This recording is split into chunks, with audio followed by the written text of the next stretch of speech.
বন্ধুরা, আজকে আমি বানাবো কই তেল। তার জন্য দিয়ে দেবো কড়াইতে তেল, সর্ষের তেল দিয়ে দেবো। তেল গরম হয়ে গেছে, এবার মাছগুলোকে দিয়ে দেবো। আমি নুন হলুদ মাখিয়ে রেখেছিলাম মাছগুলোকে দিয়ে দেবো।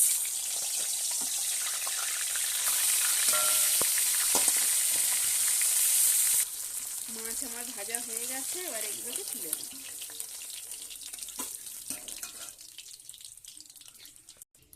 দেবো একটু কালো জিরে,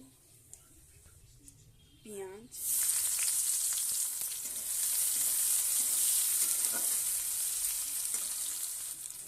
কয়েকটা কাঁচা লঙ্কা, দিয়ে দেবো টমেটো,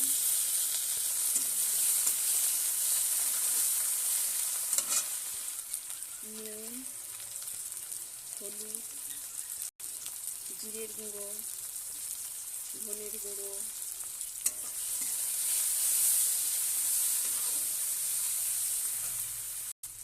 কাশ্মীরি গুঁড়ো লঙ্কা। দেখো মশলা দিয়ে তেল ছেড়ে দিয়েছে, এবার দিয়ে দেবো এর মধ্যে জল।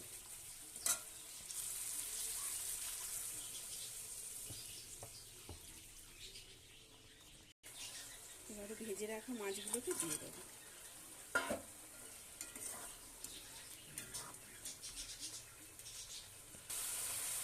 এটা আমাদের হয়ে গেছে, এবার এটাকে নামিয়ে নেব।